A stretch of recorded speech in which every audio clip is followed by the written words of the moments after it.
Believe it or not, but this episode marks the 100th episode of the Bitewing Games podcast. And so, I'm throwing a party. That's right. In this special episode, I am inviting on 3 guests from the Cardboard Philosophy podcast to join me in a discussion of philosophy, cardboard, and jazzy games. Jazzy games because one of the gentlemen from the Cardboard Philosophy podcast is none other than Robert Hovakimian, the designer of Bebop and Shuffle and Swing. So today you'll also get some insight into the development of our latest games, currently available on Kickstarter. My name is Nick Murray, and you are listening to the Bitewing Games podcast.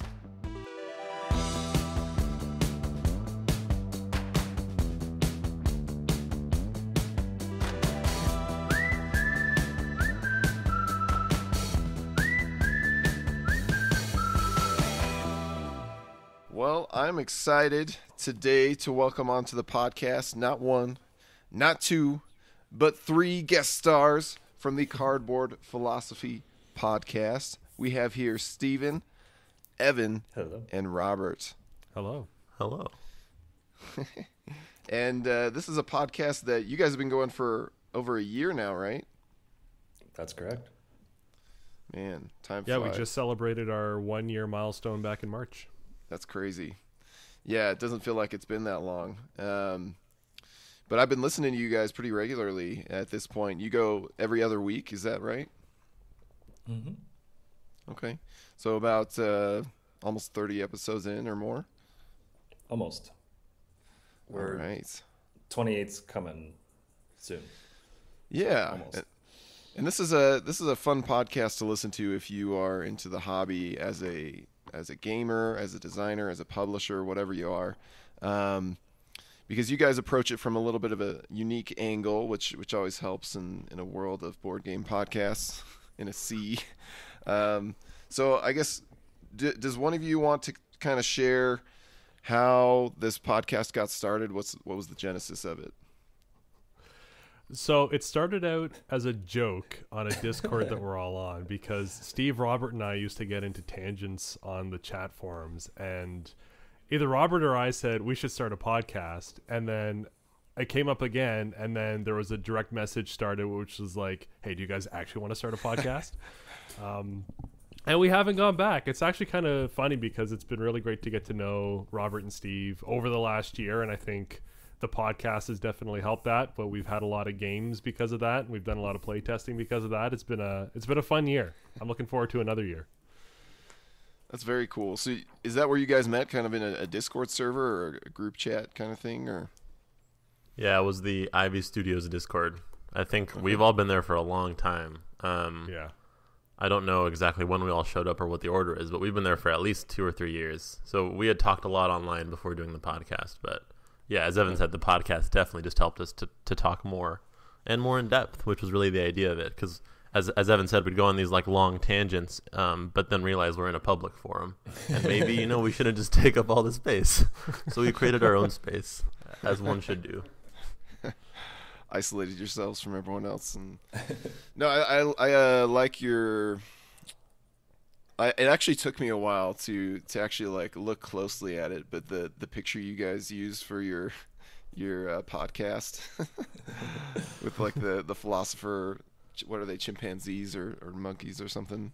Yeah, that's just an old painting that I found. It's like a public domain, from like the 1400s or something. I don't know, but yeah, they're just like Renaissance monkeys, chimps, whatever, and they're playing games. And I found the painting, and there's 3 of them. They're clearly debating or arguing over the rules or something about the game. And then there's even an on-looking monkey kind of off in the corner. So we thought that was appropriate that there's listeners watching us argue.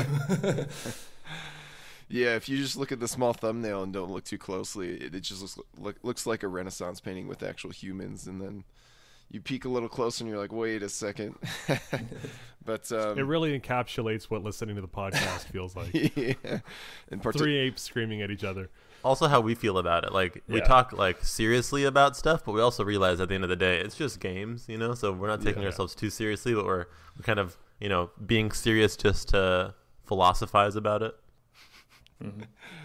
Yeah, that's great. And I guess what would you say the goal of the podcast is, or what kind of is the core essence of this podcast? Monetization. Yes. Money. Playing the long game. I think it's honestly just to hang out with some friends and chat about board games. I mean, this is a hobby that has definitely become a lot bigger in my life in the last 4 years than I ever thought it would be when I first got into it back in like the mid 2010s. So it's just kind of like hang out, chat about stuff, and maybe somebody else will get some enjoyment out of it when you hear a couple of guys that enjoy chatting. Yeah, the original idea was like, what if we just sort of like recorded ourselves chatting over dinner? And we even had a moment where we were like, oh, what if there was like dinner, like restaurant sounds in the background, like it sounded like we were at a cafe or something, so that's kind of, I think, what we really try to still do, is just have it be like just some friends getting together to chat, and we just kind of go off on a tangent, but also try to keep it a little structured. There you go. You guys brought me onto the podcast recently, and I felt like that was the only thing missing from our whole experience was snack time. So, how long have you been doing this podcast, Nick? Because I feel like you've been in a parasocial relationship with me for like a decade at this point. Oh, that long, huh? Oh boy. I think it was around 2020 when we kind of started getting serious about Bywing game stuff and started blogging initially. And then it might have been a year later that, kind of like you guys, it was like, hey, I should turn this into a podcast. Because I like listening to other people's board game podcasts, and it'd be easy for me to kind of just convert what I do with blogging into an audio format. And sometimes I'll bring on other people, which is fun. It makes it more discussion conversation based instead of, I guess, article based. But yeah, it's a lot of work, especially when you edit your own podcast and all that stuff. So I do appreciate the discussion based side of things, because there's not much to edit, at least from my experience. People are more loose, and it's okay to make mistakes, where if it's just, I don't know, I feel like if it's just you recording something that you wrote up and you're just making mistakes all over, I don't know, in my mind, I'm that's the perfectionist in me that just wants to edit that out and make it clean and quick. But yeah, I don't know, it's a lot of work, but it's fun. It always surprises me when people talk to me at a convention and they're like, oh yeah, I listen to your podcast. I'm like, you do? I feel like nobody knows about it, but that's fine. It's cool to, I don't know, just share our experiences with board games and kind of bring together a community, whether they're hidden and just listening, or they join you on a discussion based podcast. So you guys, now I've seen your list, because when I joined your episode, you shared this huge spreadsheet with me of all these topics that you've kind of cooked up, and your approach is really fun, where essentially you just pick a random number and dive into the podcast pretty much straight away. Obviously, you've thought about the topics on your list and such, but do you feel like do you prefer that format over say thinking about a topic and preparing for it weeks in advance, or do you kind of like almost the impromptu vibe that it brings? Excuse me, we roll dice? Yeah, yeah. Well, of course you do. Yep. Well, yeah, it adds like a game element to it, right? I think that's like the original idea was like, well, it's a game podcast, so let's make it a little bit of a game. So we roll a die to determine a topic. Yeah. And I definitely like it because I don't want to have the burden of having to do research, I think. Yeah. Again, the initial idea was like dinner conversation. Well, maybe some people do. I don't come prepared to a dinner conversation with the research, right? It's just off the cuff talking about something you like. And I think that gives it a different feel than if we had actually prepared. It would feel more academic, maybe. I'm not sure how it would feel if we came prepared. I definitely would have less fun, though, I think. And the goal for all of us is to want to keep doing it. I think also... I also... Oh, sorry, go ahead, Steve. I think also kind of like you said, Nick, the perfectionist in you, like when you have a script written up and you want to get your takes right. Like I know I personally would just obsess. I would spend my whole week just typing up all my notes and getting ready. So I really like that we don't do that. Yeah, I'm also an academic nerd enough that I would spend way more time than I really should on it. And then someone would have a thought and it's like, oh man, I didn't catch that in my research. I didn't put enough work into it. And I'd be putting way more effort into this than it would be worth doing. So the off the cuff is more fun. Yeah. Yeah. And you guys have a good list of topics that are really interesting to me. And I feel like you guys have done a good job kind of curating that. But what have been some of your favorite topics that you've discussed either recently or across the past year of episodes? I think mine are the ones that are like most game design applicable. Like, what is interaction? What are the different kinds of interaction? I liked that one a lot. And then I also liked players' perceptions of luck, thinking about how different kinds of luck are statistically different, like factually how do they differ, but also how do they make the player feel different.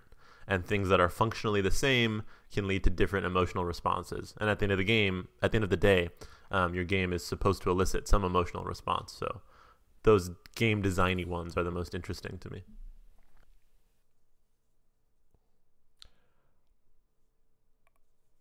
I think my favorite was the perception of luck episode, which was episode 21. Just because I find luck such a fascinating conversation point, especially since Robert is someone who's really opened me up to enjoying luck a little bit more than I think I did when I first started getting into the hobby. The other one that I really enjoyed, aside from your guest appearance, which I'm not just saying because you're on here, I did really enjoy that, but we also had Zach Dixon from Ivy Games on the podcast.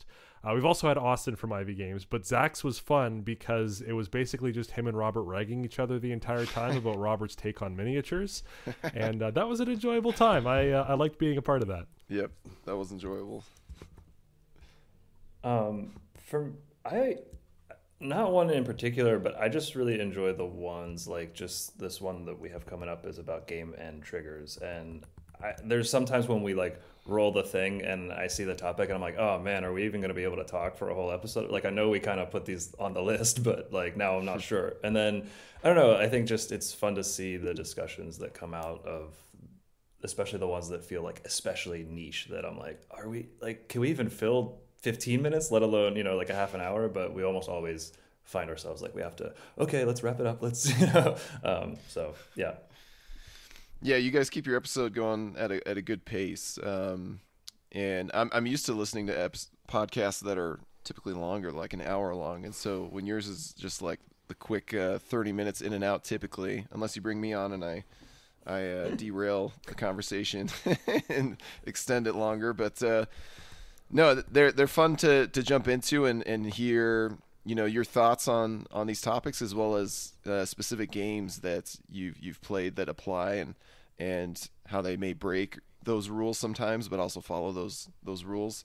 But I thought, well, it wasn't my idea, but collectively our idea. We thought it might be fun to look back on some of these topics and apply it to some very relevant games, because at the time that we release this podcast episode, we will have our Jazz collection bundle live on Kickstarter, featuring 3 Jazzy games of cool jazz and cool cats, 2 of which are from one of these podcast members, Robert, who designed them, and we here at Bitewing Games are publishing them. And all 4 of us have played these games. Have Steve and Evan, have you played Cat Blues? I know you haven't played probably the big gig rules, but I have played using a very improvised deck of cards on TTS. An illegal I'm going to say it's like kind of. I showed Evan on TTS. We used a skip boat deck. Yeah. So we did it. That works. Yeah. I've only played a couple times. Once with Robert and once with I think only twice. The first time I made the classic rookie mistake of melding too early. Luckily, we fixed that problem in the new version. Reiner fixed it. But yeah, so we have three games here that are very different. They're only similar in the sense that I guess 2 of them are from the same designer. All 3 of them have a similar philosophy of of relatively simple rules, surprising depth, and focused gameplay. But otherwise, they're three very different games. Bebop being a tile placement strategy game where you're booking seats for fans at the Jazz Festival, has a very Knizia-esque tile placement vibe for those who are fans of Babylonia, Through the Desert, Samurai, those kind of games. This is similar, but has some unique twists to it, with placement of dice into tiles, and there's multiple layers going on there. Shuffle and Swing is an area majority worker placement rondel, modern-ish Euro game, but with very focused scoring, a lot of interaction, shared incentives going on as you're racing to build instruments as cats and mice for giant musicians. And then Cat Blues is a quick-playing auction-style card game where you're melding quartets of cats together, but you're also bidding with your hand of cards to assemble a better hand and deciding when to pull the trigger and kind of discard or meld those cards away for points. And so, three very different games, but games that we're excited to be publishing that have very vibrant themes and presentations. So, like I said, all of us have played these games at, like you guys have play tested games for IV, but you've also been regular play testers for Robert's designs as he's brought them to life, and of course he drags us into it as well to try to get us to publish them. So I guess called out. Yeah, it's pretty effective so far, to be honest, for better or worse. But no, we're having fun with your designs, Robert. So, but yeah, we thought it would be fun to basically take some of your old topics from the Cardboard Philosophy podcast and apply them to these Jazzy games with that kind of philosopher perspective. I don't know if anyone had any topic they wanted or game they wanted to approach first with this. We'll start with Cat Blues. It's the easiest, simplest, quickest one. Yeah. Okay. And then I think some topics that would really be applicable to Cat Blues are the end game trigger, first impressions, replayability. Mm-hmm. Those three, to me, those are the things that really stand out about Cat Blues to me.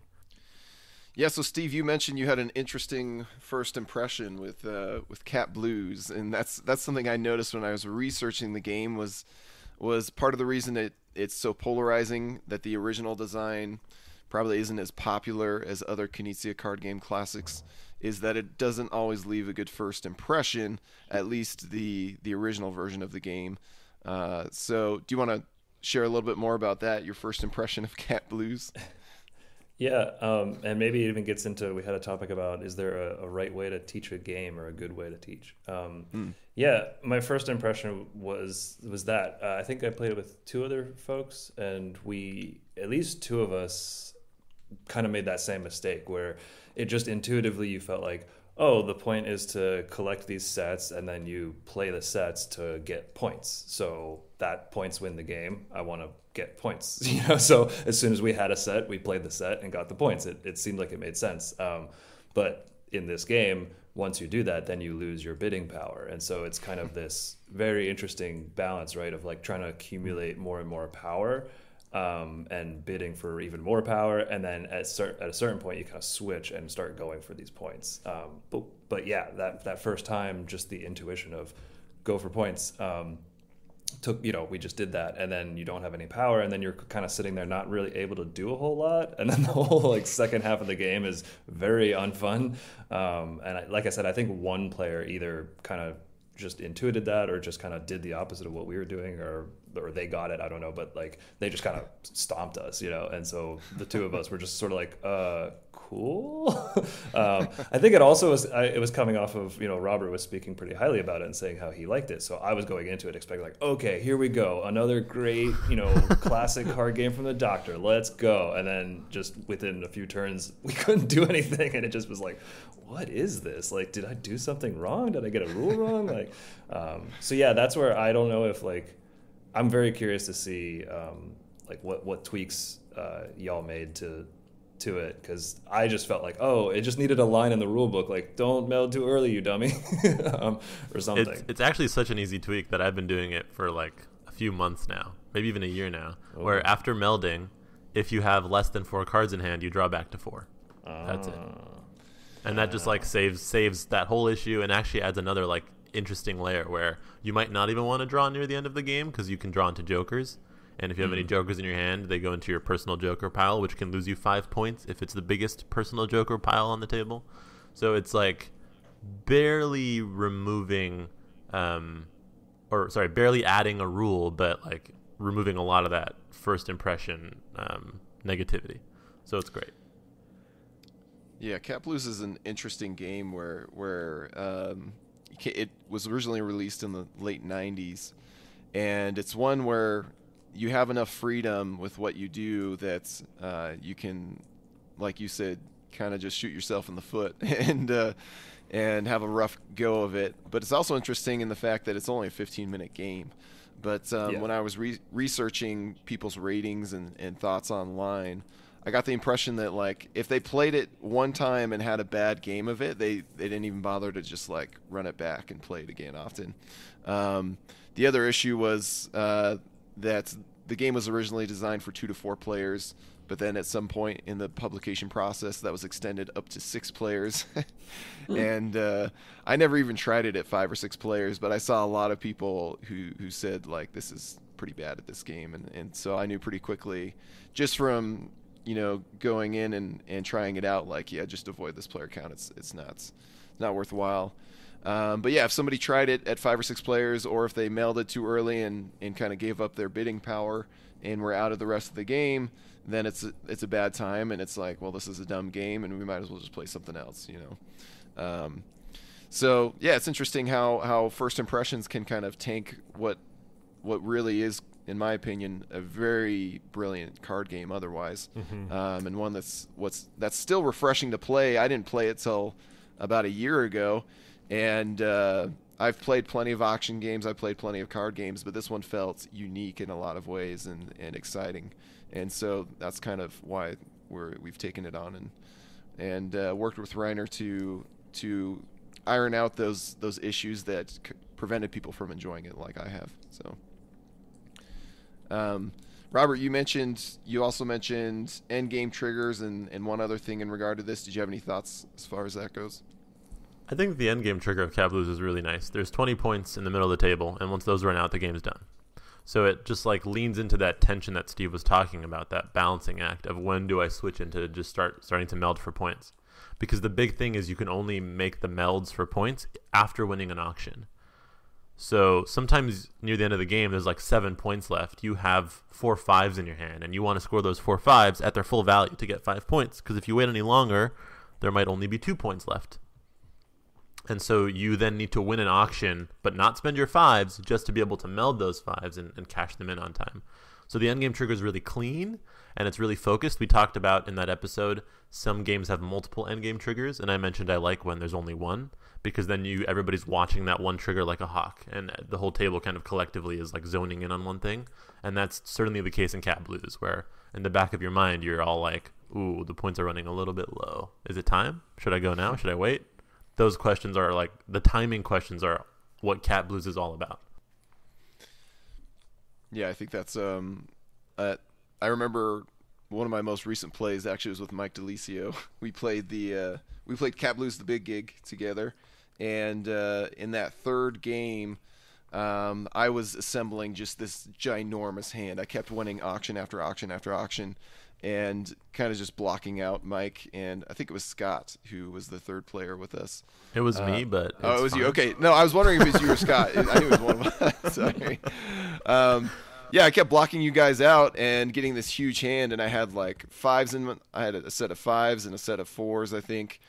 And but then suddenly you guys started just chipping away at the supply of tips, and before I knew it, I had multiple quartets that would earn me more tips than were available. So that was a bummer that I waited so long to form those quartets that I was suddenly getting back less than what I could have earned. So yeah, that pressure is a lot of fun as the game nears its end. So sweet. There's Cat Blues. Should we move on to Bebop next? Let's do it. I can't remember playing Cat Blue, so please. Not memorable. I just remember really liking it. That's fine. They got a new version on the way. You can wait till that comes out. Give it a go. Let us know what you think. But yeah, so Bebop. I guess, Robert, what were, based on past topics, what were some of the main focuses of this design as you were making it that tie to some of your cardboard philosophy topics? I think the big things were probably elegance. At some points I tried to be too elegant and I had to kind of pull that back a little bit. Replayability.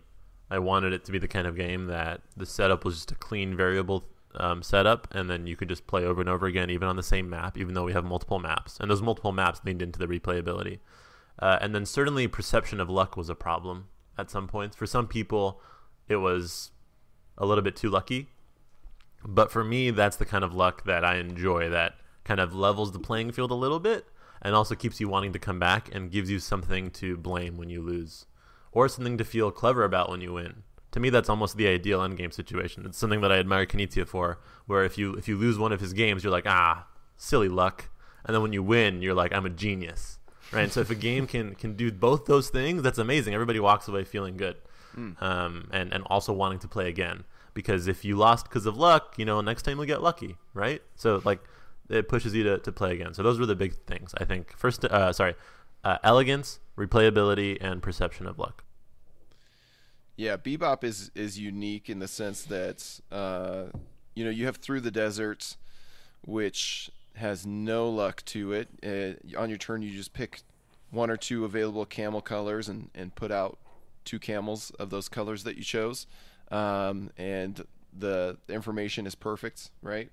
Whereas with Babylonian Samurai, everybody has their personal stash of tiles, and it's the same deck basically that each player has of tiles, or the same arrangement of symbols, but the order in which they come out into your hand is randomized and hidden from other players. But Bebop kind of flips that on its head by giving players, you have the same tiles and you have a few special tiles, and everybody has the same amount of those. But then the dice come out of a bag, and those colors are randomized, and then the symbols that you have to work with are randomized, and everybody can see from like a public line or public row of dice what is available to draw and kind of replace when you put out one of your own dice and grab another one. You can see what you get, or you can reach into the bag and kind of dig and hope for a color or a symbol that you really want. But it's interesting to watch people play this and be forced to adapt to whatever symbol gets rolled or whatever colors come out. And it's funny because some people are resistant to it, where they try their hardest to find a specific color, or they keep re-rolling the same die. And I like that Bebop often forces you to adapt to whatever options are actually given to you. And it forces you to pivot your strategy a little bit and figure out, okay, these are the colors that the bag is giving me, or these are the symbols that the rolls have given me. So how do I make the most of these instead of hoping that you luck into what your original plan was? That's something that I really like about the design space that it works in, because there's this really cool balance between strategy and tactical decisions, where you can have a long-term strategy, but the turn-to-turn dice draws can really muck that strategy up. And there's definitely been games that I've played when we were testing it where it's like, oh yeah, there's like 10 red dice in the bag. I'm good to like go all in on red in this corner. And then 20 minutes later you go, how have we not seen a red die in the last 20 minutes? That's so unlikely, but that adds some spice. It adds some drama to it. And it can really start to add to the player interaction, because maybe that means you start moving in on somebody else's area because you don't have enough red dice. You're like, okay, I'm going to start working on purple then, which, starts to grind Steve's gears, because it's, oh no, I thought he was going to play over in his corner with red. Yeah, and I one other feature that I love about Bebop, like you mentioned, that you try to focus on with the design, Robert, is kind of that elegance.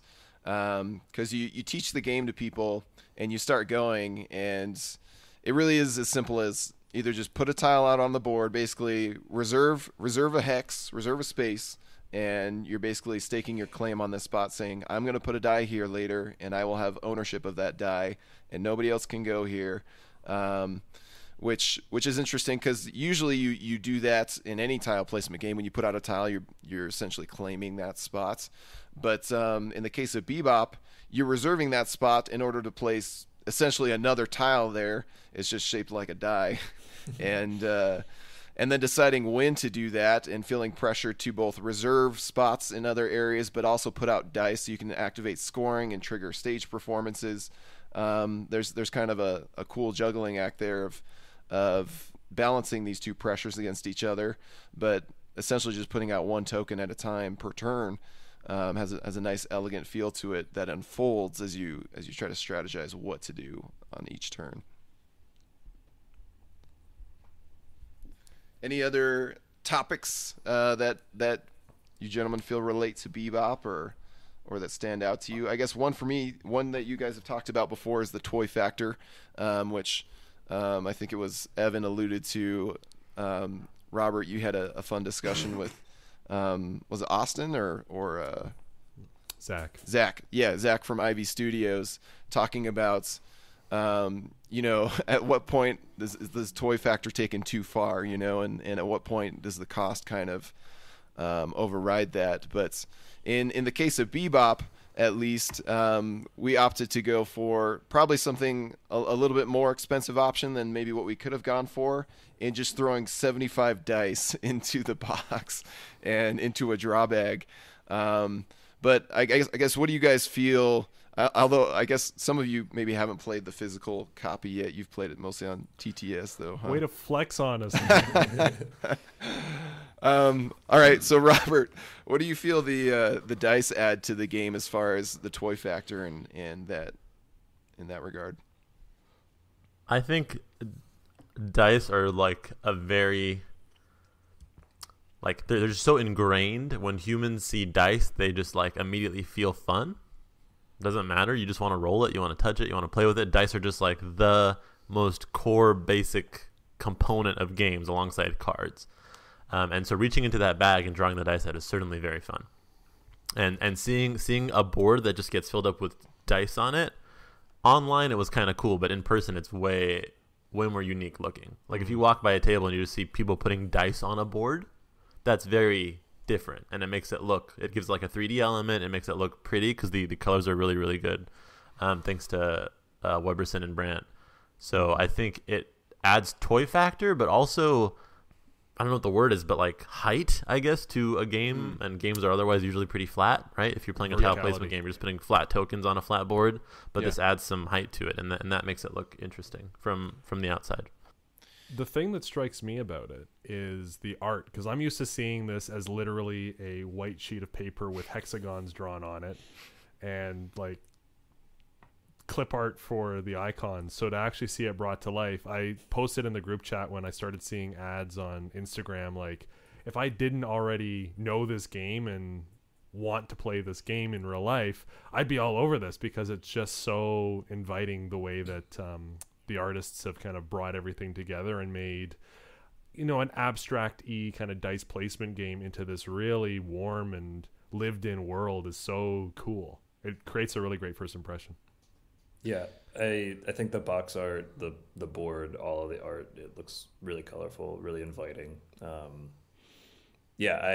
very, very excited to actually like roll the dice, and it's kind of like I've seen it, some more games are using like the tile, like the resin, or like the more like domino kind of tiles, or like these more tactile pieces. And so it's like dice have always been there, but so I think getting to set something out that's not just like a little cardboard shit is, people find it satisfying. But then the dice add that fun random element where there's an even number of the colors in the bag, but you don't know if green is going to be more trumpets or more more brass, more percussion, whatever. So that's a lot of fun, I think. Yeah, that's something I find is, or I feel is so important about publishing a game, is giving it those qualities that make people see the box or see the game set up on the table and just feel naturally drawn to it, instead of just looking at it as yet another board game with a beige vibe to it or with a flat look. That it instead has a table presence, a verticality, like you're alluding to, Robert, a a sensory experience that just enhances the enjoyment that you get out of it. And that's what we try to do with all of our games. Whether we're successful or not, others can be the judge of that. But when we're looking for artists, when we're imagining what materials do we use, how should this game look, that's what we're trying to do is evoke that kind of sense of wonder in all of us, and make it feel like something that's exciting to break out and play with, not just from a gameplay standpoint, but from a pieces standpoint. So, and I think that also applies well to Shuffle and Swing. I feel like we lucked out with both of these games in that the way that the components are laid out, the way that the whole production comes together, it's very eye-catching. And in the case of Shuffle and Swing, we've got some very unique components. A lot of that is thanks to Brant Brinkerhoff, our graphic designer, who kind of reimagined the layout of the boards and the components in a really cool way, where you have a central board that is a big old circle or wheel that folds out, and then it has three circular holes in the middle where you arrange these pizza slices or these action rondelles. And then around the outside of all of that are three instrument boards that kind of nestle or slot into this central circular board. And then on top of those, you're placing clear acrylic pieces, which still display the costs and the information of each space, even as you're building on top of them and covering them, and show who built there and that kind of thing. So this is an interesting one because I played it a couple weeks ago with my wife and taught her the game. We played it together for her first time, not mine, and it was cool because I left it sitting out on the table for several days after we played it, just kind of the end game setup. And every time I looked at it, I was like, dang, that's a good looking game. Not to I'm not the one who did the artwork, right? Or any of the graphic design or stuff, but it's just satisfying to look at. I don't know, the colors and the artwork from Gary Chalk, the artist behind the Redwall series, just is very vibrant. So that's one that's also has stood out to me in the art department, at least. I think a big thing that Shuffle and Swing does is its first impression. Because to your point, the art is stunning. Gary Chalk did a phenomenal job, and then the graphic designers kind of aided that really, really well as well. But I think what's cool about Shuffle and Swing is you can feel the room to grow as a player every time you play it, in that you'll look back on the game and go, oh, if I had gone there, that might have been a little bit better, and next time I kind of wish I'd done this. And when you play it next time, it has that variety of those pizza slices kind of getting moved around, so it does shift the game state a little bit, but you can experiment and you can get better with it. You can try not necessarily a ton of different paths to victory, but there are a couple that shift the game experience as a player in really unique ways. And I've gone okay, I'm just going to go all in on inspect actions this game and see if it works. And then other games will go, okay, I'm going to just not use the inspect action at all and see if I can compete with the guys that are going hard on the expect actions. And it is a fulfilling experience either way. There's a lot of chunky decisions without the chunky rules overhead you usually get in a Euro. Yeah. This is, I think, probably Robert's heaviest game. But at least that I've seen. Yeah, for sure that I've seen.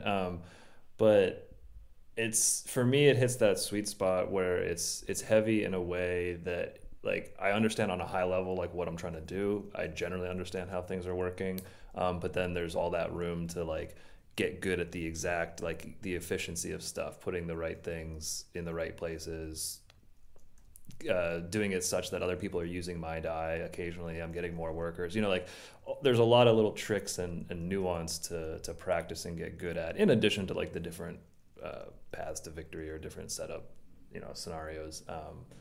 But yeah, I like that it has that room to get good at. I think that Evan's kind of talking about as well. One other topic you guys touched on in a past podcast episode of yours is that of replayability, and that is something that I, as a publisher, and I think a lot of publishers, well, I presume a lot of publishers think about replayability when they're going to make their game, but maybe more than the actual replayability itself, the perception of replayability. And in the case of Shuffle and Swing, this is one that is so interactive with shared incentives, racing to complete the instruments, because the game end will trigger, speaking of game ends, when 2 of the 3 instruments are finished, and you'll finish out that round, and the 3rd instrument may or may not be completed. And if you've invested heavily in that instrument that doesn't get completed, then you miss out on a lot of potential points. And also somebody takes the blame and may take a large penalty point hit for not helping to complete the instruments. And so in my mind, it's very replayable just by the fact that it's a very interactive game, and things play out differently with the same players who evolve their strategies and with different players who play in unique ways. But that was one thing that Robert and I discussed when we were kind of finishing the final development of this game, was the perception of replayability. And although you can randomize the rondels, the actions of each department and kind of the order that they're in, we talked a lot about how do we make this appear even more replayable than it already is, just so people don't write it off, because like they so often do. It's a weird thing, this hobby, where we may see a game and be like, this doesn't look very replayable, and just write it off entirely and not play it, even though on average we may play a game 1 or 2 times before moving on to the next game anyways, just because we're chasing that high of learning new games and following the latest hotness. But Robert, what's your take on the instruments and kind of how that contributes to that perception and the actual experience of replayability? I think it definitely contributes to the perception, because people are accustomed to setup variability equals replayability. It's just like such a 1-to-1 in most people's minds that if there's more different things that could occur at the setup, then the game's more replayable because now you have to adapt to them, which is certainly true. But I think like true, or like not true, but deeper or more long-term replayability comes from whether or not the game is interactive and if other players can mess with you. So for example, Bus is a game that has the same setup every single time. There's 0 luck in the gameplay, but I've played it 15 times now. I'd play it 15 more times, because the moment somebody does something, my train of thought is immediately kind of diverted. Like, oh, okay, now I can't do that thing. Or now it's even better for me to do that other thing. So you're constantly on your toes because of what other people are doing. And I think Shuffle and Swing is very much in that same line, where there's no luck, but the players influence each other so much that just by virtue of playing with humans who are unpredictable, irrational, emotional, you end up with a replayable game. But the instruments were fun to design, and they certainly do make you approach where to place a little bit differently. It kind of adds a puzzly sort of replayability. Like, oh, on this instrument, I want majorities. On this instrument, I want to have a lot of pieces, so the timing of when I want to trigger the scoring is different. If I have the majority on that one, I'm just going to trigger the scoring now before somebody takes it from me. But on the one that scores pieces, instead of just straight majority, I might want to wait a little bit and build up more pieces there until before I trigger the scoring to get more points from it. So it adds that puzzly replayability, which I think does seem like make the game seem like it's more replayable. But I've always felt that the game was replayable even without that. This is just an addition to. I think I'd played the game 10 times before we got those extra maps in there. Or sorry, extra instruments in there. And I never had the same game go the same way twice. Like, to Robert's point, people really do swing the tide of where incentives kind of are. They're kind of the ones holding the carrot that you're chasing after. And so having those extra instruments is extra spicy, because if you ever want to just kind of shake things up, or it's a really good way to also maybe give yourself a little bit of a handicap if you've played it a bunch of times and you're playing with new players. It's like, oh, I'm just going to use this instrument because I've never used it before, and now I can kind of shake it up for myself, so that maybe there's a little bit of an extra challenge for me while these other players can find their bearing with something that's all new to them. Yeah, I find personally the appeal of it gives me personally a reason to go back, an extra reason to go back and play the game again, or maybe sooner than I might have originally, because I'm the type of player or gamer who likes to jump around and play a variety of different games across the weeks. Like if I play the same type of game multiple weeks in a row, I just start to get bored by it. The variety keeps things fresh for me, and I love to revisit my favorite games. Obviously, I don't like to leave them hanging for too long, but it's hard to do when there's so many different games to try. But in the case of Shuffle and Swing, it's like, okay, I haven't tried these instruments yet, or I haven't tried them in a long time, or I haven't tried this combination of instruments, and this seems like it'd be interesting to come back to and just see how it plays out. Influences me. And then of course the entire rest of the game just makes it feel very different on top of that. But that's one thing that I like for us to provide to people who support our games as much as we can is like, okay, we tend to lean towards making our games like very nice quality. There's kind of two different philosophies to take as a publisher. One of them is like, make this as cheaply as possible and then sell as many copies as we can. And a lot of publishers do that very well, but I tend to, maybe it's my own vices that compel me to do this, but I tend to be like, well, these pieces could be really nice, right? This could be very satisfying to handle, and like something that's holds up better, maybe quality wise over more plays, but also is more fun than just straight cardboard or punch board or cheaply made cards. And but I like to give people bang for their buck as well. Like if they're going to be paying $5 or $10 more for our game compared to maybe the market average for this type of game, then I do like to provide them with like, hey, here's extra instruments, here's more content for you. Like we're not just charging a premium for nicer components, but we're trying to back that up with like more content for you to explore, especially for people who become the biggest fans of the game, those who want to explore those depths and try unique combinations and unique setups. And this isn't something that I can talk to because, again, you guys are the hip, cool guys with the prototype copies. But can we talk about the toy factor of the squishy cheese? Yeah, that was Robert's idea, and I'm a big fan of it. It's also bouncy cheese, I found out just from like dropping it accidentally sometimes. But it's just like real life. Yeah, it's very satisfying. I don't know. I worry a little bit. Like when I first handed one to my daughter, I'm like, oh, she's a big cheese fan, and she's gonna try to like nibble on this, but she realized it wasn't edible. But no, yeah, we like to, with our Kickstarters, we like to upgrade some components. Typically, usually it's the punch board who is the main target for us, or that is the main target for us. As far as punch board is nice and you can put good artwork on it. But what if this was squishy cheese, or what if this was a glossy milk bottle or a wooden ladder, and that's kind of our approach to Kickstarter. At least we tend to put out multiple games in a single Kickstarter. And then we've kind of fallen into this habit of like, okay, we're going to sell the games basically at full price. But if you back the bundle of games and help us out in that way and trust us and support us, then we're going to give you all these extra goodies for free. So you're going to get like the upgrade tokens for free, the squishy cheese and the milk. You're going to get wooden tokens for Bebop and to upgrade from Punchboard. You're going to get expansion boards and try to just provide value to people in that way. And this isn't something I advertise as a publisher, but especially for this Jazz Kickstarter, we're giving away it's like $75 of stuff for free if you get the bundle of games, which is more than we've ever offered as far as bundle discounts or anything like that.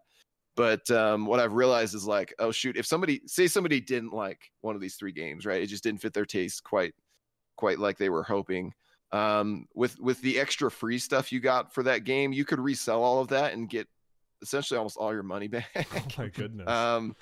And just because the discounts are so good on the upgrades and the expansions and stuff. And So I don't know. I think that's nice to offer to people is especially our biggest supporters is just like these fun upgrades and extra content and stuff. Now, going back to the first impressions of Cat Blues, are there any pitfalls that y'all are worried about with these games? Like something like somebody not, I mean, maybe just the generic like or base answer of people not getting it or not clicking or anything like that. But are there any like rules or things you've seen? I mean, I'm sure you're trying to iron all of that out, but anything you're nervous about? I mean, we tested these games a lot at Dice Tower West, and I think we saw pretty much the whole spectrum of what can happen with these games and how people can react to them. And I think it's true of any game that you put out. You know, and I don't want to make a game that's trying to be good for everybody because then it just comes out like milk toast and kind of lame and something that nobody necessarily loves. So I think there will be people who click with each of these jazz games and who don't click with them, right? Like I think in the case of Bebop, the fact that there are 2 layers of tile placement, I think can take some getting used to for folks, and sometimes it may never click for them. But I think for people who do enjoy tile placement games, they'll catch on, and we saw it like they catch on rather quickly. Just keeping track of like, okay, I own these tiles, but these dice have colors on them, and those are connected across different player tiles to each other, that kind of thing.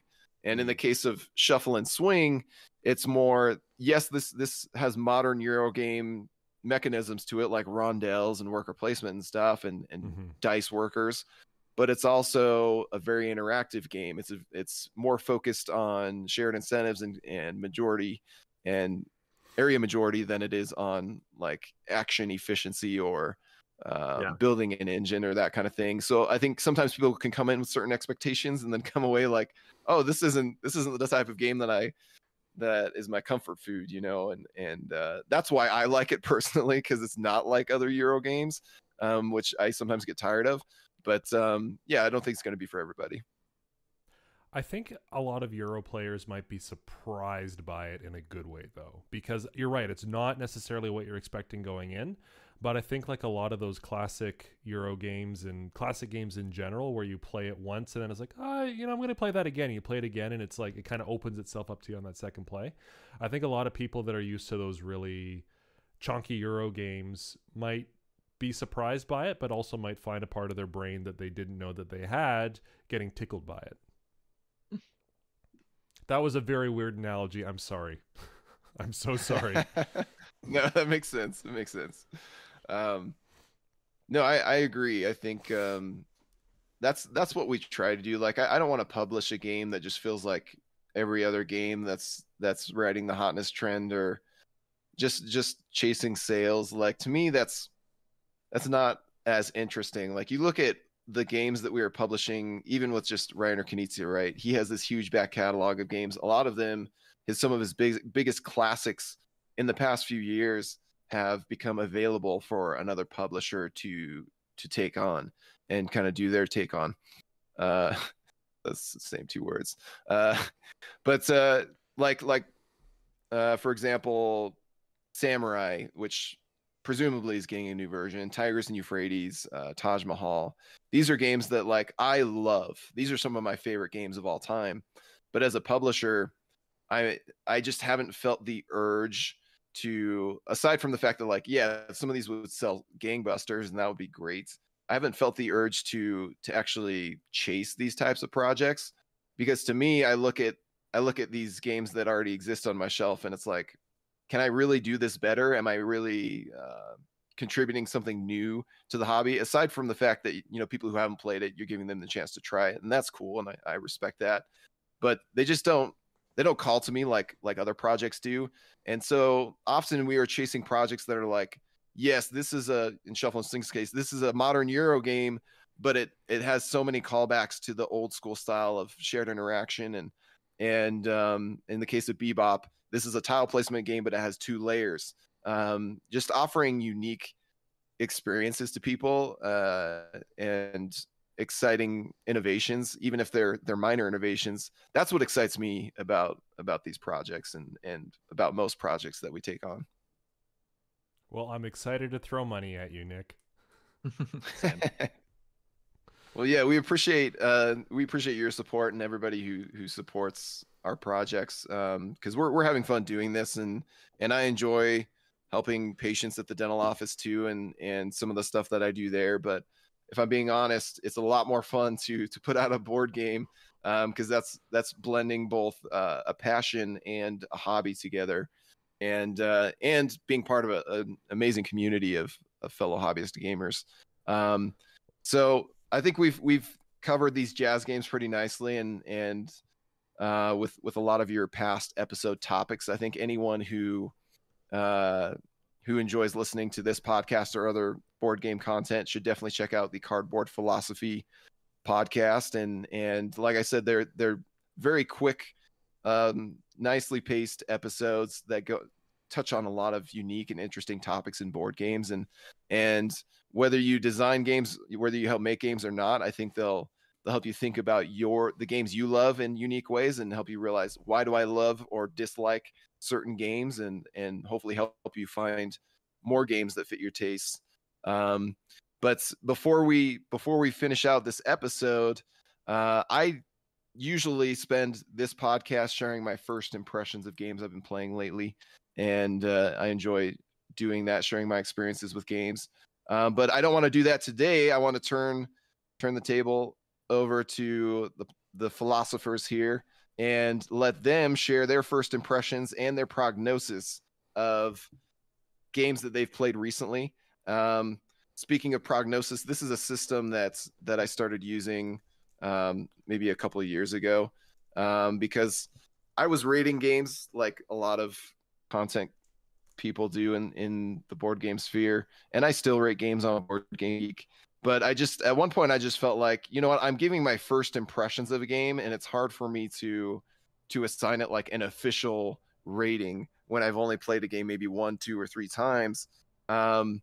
So prognosis is something that we do in medicine, where you diagnose an issue and maybe offer a treatment plan, and then you give a prognosis of like, oh, this is how well we expect your filling or your crown or your implants will hold up over the next passage of time. And so then I looked up kind of the different prognoses. There's excellent, good, fair, poor, hopeless are the ones that I boiled it down to. And prognosis I use in my content as like my forecast of how a game will fare in my collection. Usually it's one that like, am I going to own it, or do I want to own it, or am I going to keep it around, and how it might fare in your collection as well. So let me just run through this real quick, and while you guys think of maybe 1 or 2 games that you want to talk about, share your first impressions and your prognosis of. So an excellent prognosis is among the best in its genre. This game will never leave your collection, presumably. A good prognosis is a very solid game and a keeper on the shelf. So pretty close to excellent, but maybe not among the best in its genre, for example, at least not among your favorite within that genre, but still one you love to play. Fair is like, it's fine, it's enjoyable. You're okay to play it again, but you're not likely to seek it out or keep it around. A poor prognosis really doesn't fit your taste, not one you want to revisit, but that's just you. Maybe there are other people out there who will enjoy it. And then hopeless is like, this is just the bottom of the barrel.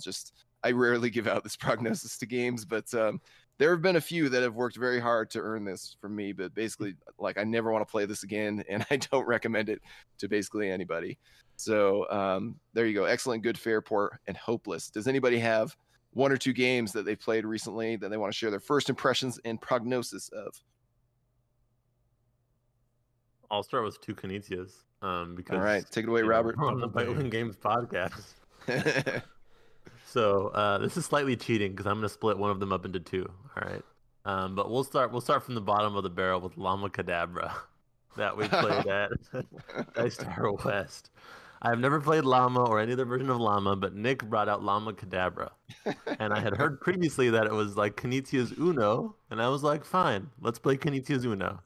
And yeah, it's just like Uno with a little bit of a twist, I guess, but nothing about it was particularly exciting or novel to me. And we were playing with Scott, who likes Llama and also really disliked Llama Kadabra. So then we played a version of Llama just by ignoring some special effects on the Llama Kadabra cards, and it was still just fine. I am of the belief that if the box did not say designed by Rainer Knizia or Ein Spiel von Rainer Knizia, nobody would be buying this. And at least these hobby gamers would not be going crazy over it. So I think I'm going to give it a poor prognosis. All right, it's skippable. I On feel the bad other about hand- this one because this is one that I broke out just like it was like, okay, we got a few minutes to kill. Let's see what you guys think of Llama Kadabra. And we started playing it together, and then this was at Dice Tower West, somebody came and interrupted me. And then I didn't see how the rest of it played out. I think I played like one round or like less than a round of the game with you guys, and then you guys carried it on from there. And then all that happened was I come back and you're all like, we hated it. I'm like, oh no. Yeah, because this is one that obviously is fun to play with my kids. And there's some interesting twists to the Llama formula as somebody who's played most of the versions of the game.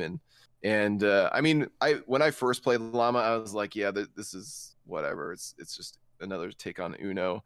But I've grown to appreciate it more slowly over time. And so it's just funny that you guys came away from that, and I failed you. You should have come away with an excellent prognosis of Llama Kadabra. That's my fault. Anyways, Well, what's your second game? The other Knizia card game that I've recently played, I actually bought off of Nick because he didn't give it too great of a prognosis, and it was Keltis, alongside the expansion for Keltis, New Weg, New Gilles. So Keltis, the base game, new plays ways, a lot- new paths. New ways, new paths.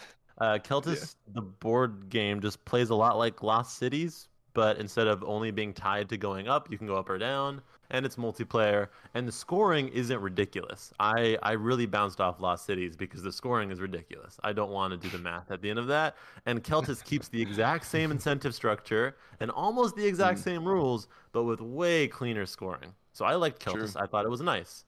Keltis, I would give a fair prognosis to. Maybe even a good one. We'll see. Yeah. And then I tried the backside of the board, new ways, new paths, new stones, new fun. It was great.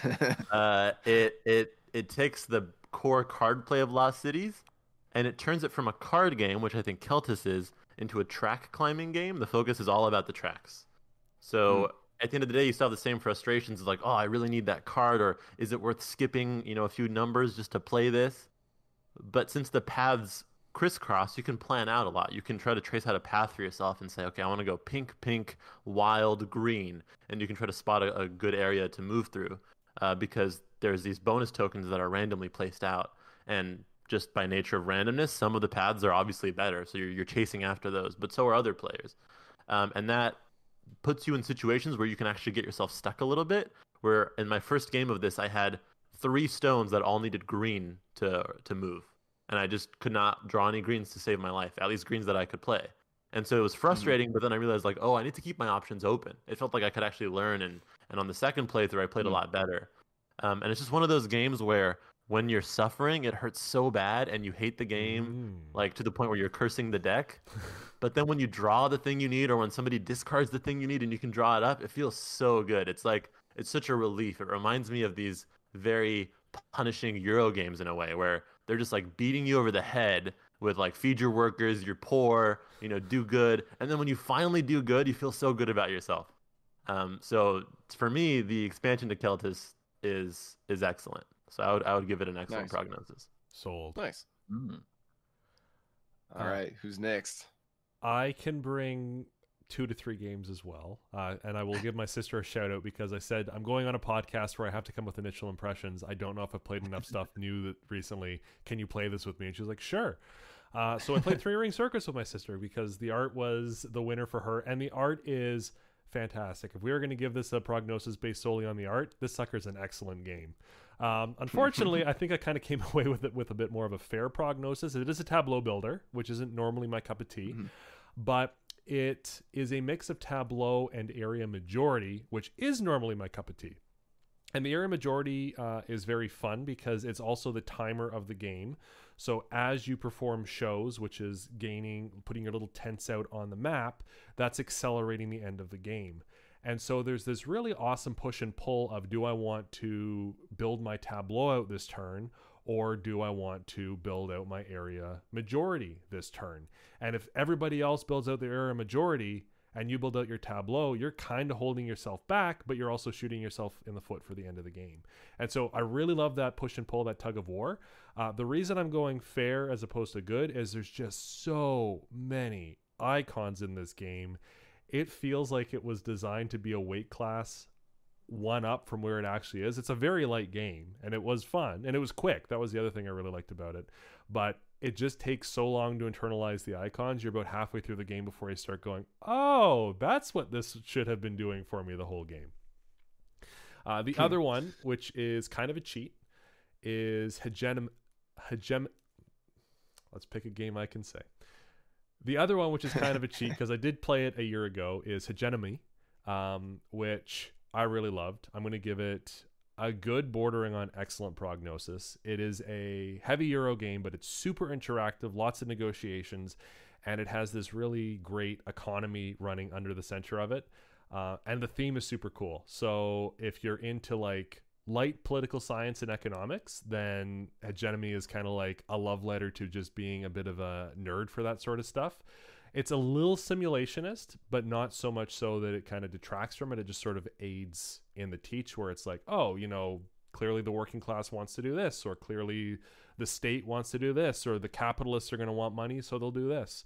The reason I'm bringing that one is because I played it the first time at a con, and I wasn't blown away by it. I really enjoyed my play, but playing it with friends, totally different experience, because they were a little bit more comfortable negotiating and just saying flat out no for certain things. And so part of the game is tabling different policies to get voted on. And the amount of backstabbing and negotiations that went around just with, okay, do we want a welfare state? And then people that you wouldn't expect to say yes to that would just be, yeah, I want that. So, well, why are you saying yes to that? Well, because I need this. And well, I'll actually, vote for this for you, which will help you out if you vote no for that.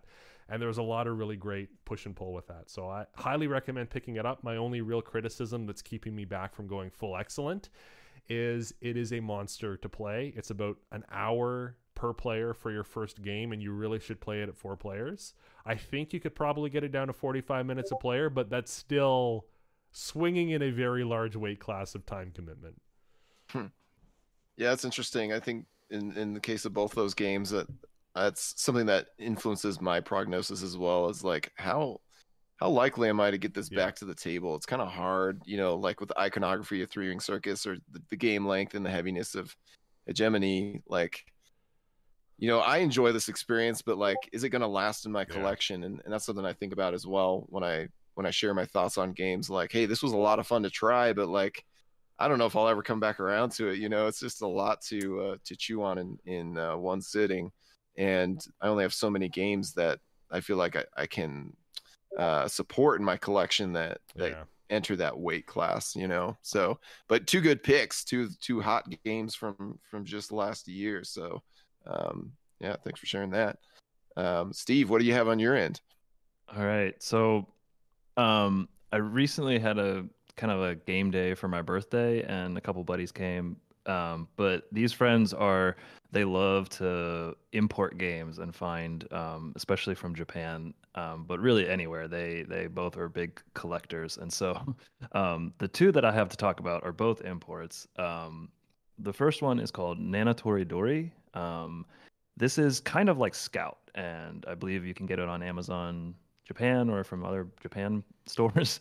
But it's like Scout in that you have a hand and you can't rearrange your hand, but it's just numbers 1 through 7. They're not double-sided or anything like that.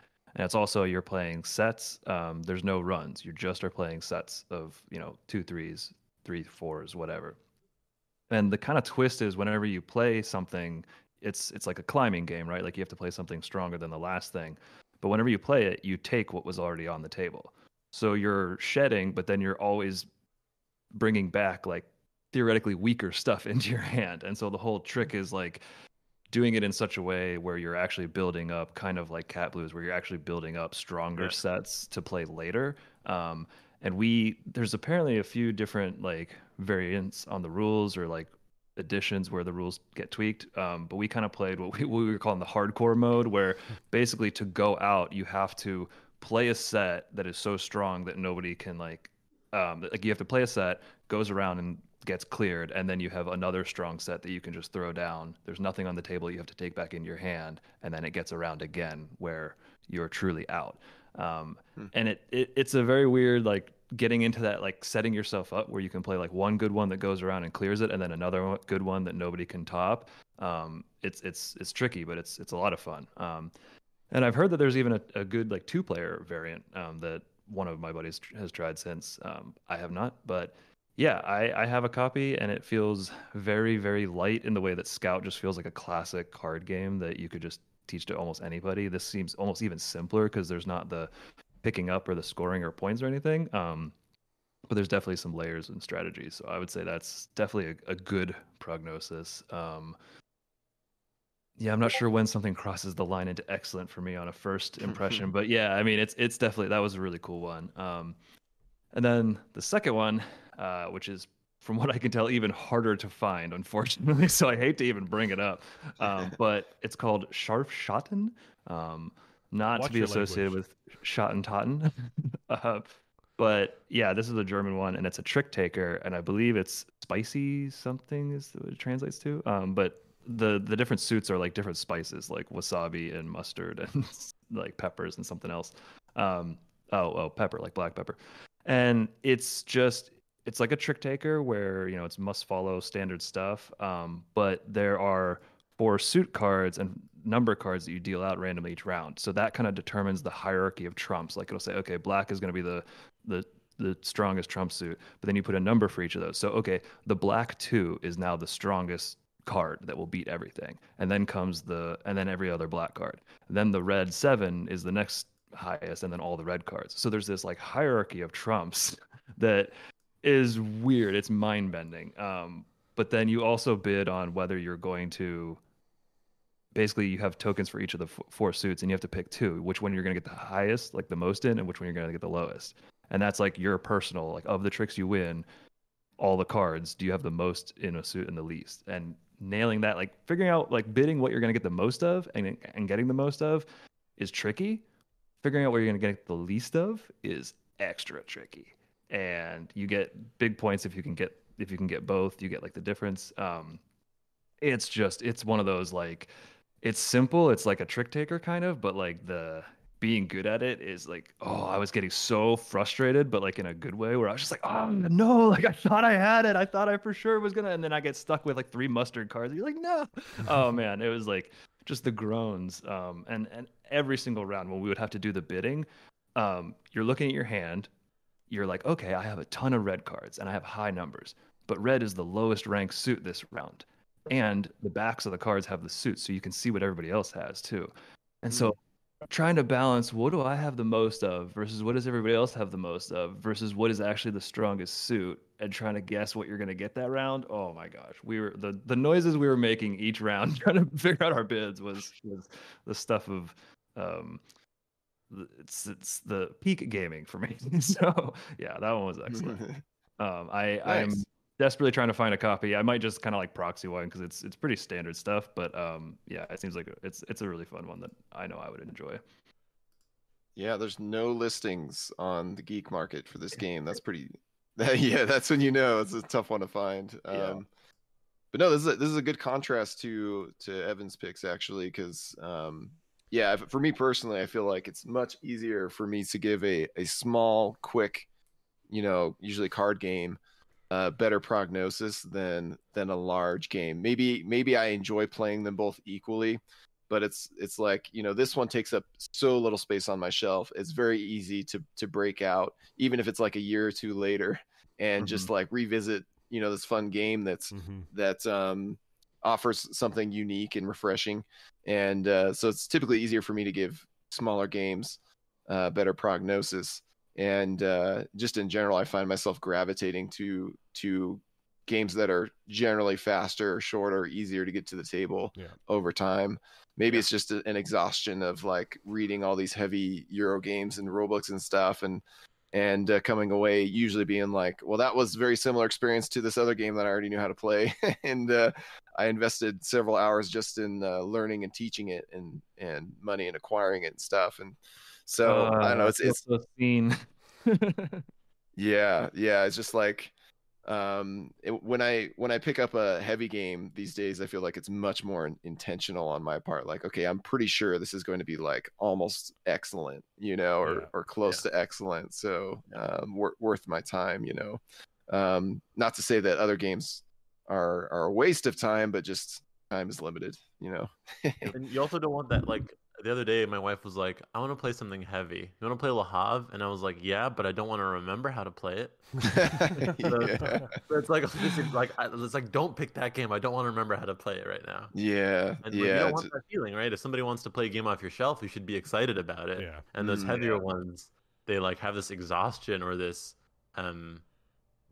extra burden of needing to remember how to play. That I definitely agree. I would much rather pull out a light card game at this point than a heavy Euro, unless I know the heavy Euro like the back of my hand. Some of them I do, and forever I'll remember them. I've played them so much. Mm-hmm. Yeah, that's why it's easy. I found it's easier to just keep a few that you keep in more regular rotation, and just kind of saves you energy and time. But thank you guys for sharing that. I don't know if anyone had any other games they wanted to share last minute to plug, or if we're feeling satisfied with our. I played Sky Team for the first time in real life on that like a week ago. Game. I love it. Yeah, good. Yeah, that one. I typically ask my wife like, what's your favorite game? I show her my list of like, here are all the games that I played, and most of which you also tried at some point from this year. Like, what's been your favorite? And Sky Team was actually the one that she singled out of the bunch. So we really enjoyed that. That's a good little cooperative card game. Mm-hmm. So, or not card game, but cooperative dice game. Or it scratches like my wife and I would play like video games, like co-op, like the newer Mario games where you can both be running around jumping. It scratches a very similar itch where like you're both working together, you're trying to accomplish something, but then like you're also trying not to get in each other's way. The tension of like that. Yeah, I don't know. It's just great. Yeah. Yeah, and it gives me vibes of The Crew as well, and that your communication is limited, and there's different objectives you can try to take on, and each round isn't too long. It's about 20 minutes, I'd say. So, yeah. I'll throw this out there. I don't want to go on too long because I want to be respectful of everyone's time, but I played Woodcraft for the first time. I enjoyed it. It was fun. But halfway through, I thought to myself, I wish I was just playing Shuffle and Swing. Oh, that's a win. So if you like Woodcraft, was it kind of similar? I mean, it's similar in that you're playing with dice, and there's like pip allocation, and there's rondelles for days. But I just was like, man, Shuffle and Swing would almost be over now, and I feel like I would have had a way better time. So like at one point, I was like, I should buy this. And I was like, no, I'm buying Shuffle and Swing. I'll throw out Spectral. I played that at Dice Tower West. Ooh, I'm excited. I liked it, and I hate deduction games with a passion.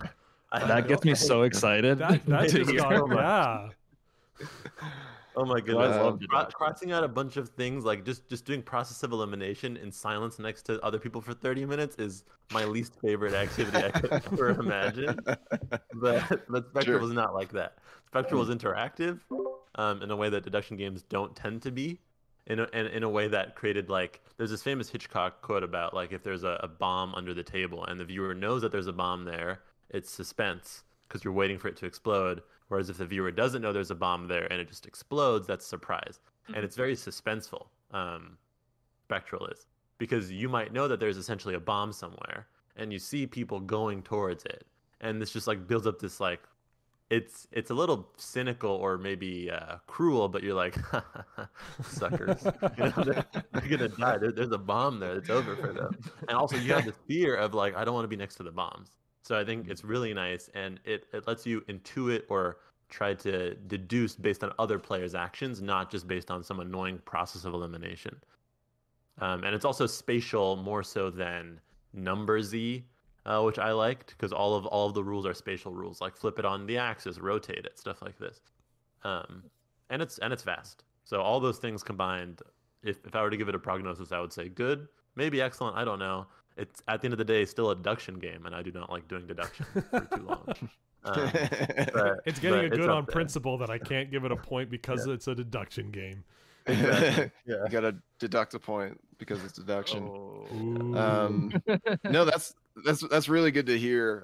Because I felt like when we were like deciding whether to sign the game and I played it more, I just felt like it's such a unique game within that genre. So it's good to hear like I wasn't crazy. I didn't just imagine that. Sometimes you wonder like, am I just convincing myself, that this is a good or unique or game we should publish? But no, I agree. I think it's quite unique in that it's interactive, and I appreciate you guys plugging our games here at the end. I'll be sure to pay you after the podcast. So The monetization's finally kicking in, boys. We did it.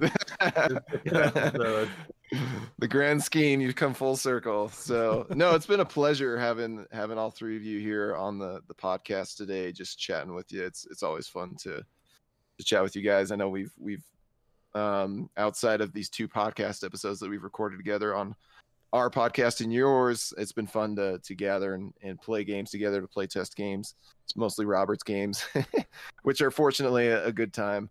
And so I do appreciate you coming on here and spending your time with us here on the podcast. I think I imagine our listeners probably enjoy having a change of pace in the podcast here, getting some guests on to chat and kind of break the mold of what we usually do here. So and yeah, thanks for joining during this exciting period or time of the year where we're at the time of this posting, running our Kickstarter campaign for the Jazz collection. So yeah, if any of that struck your fancy, we encourage you to go check out the Kickstarter. There's going to be a link in the description of this podcast episode where you can check out these games, see if 1 or all 3 strike your fancy. Again, we have a Kickstarter exclusive bundle offer that is really a great value. And that's the kind of offer that we only do during Kickstarters, basically, of like, hey, get the bundle and get all this free stuff on top of it. What we don't like to do is make the actual content or expansions or things like that exclusive. So they are available to purchase later on if you want. But if you want them free now and you think you'll like these games, then why not give them a shot?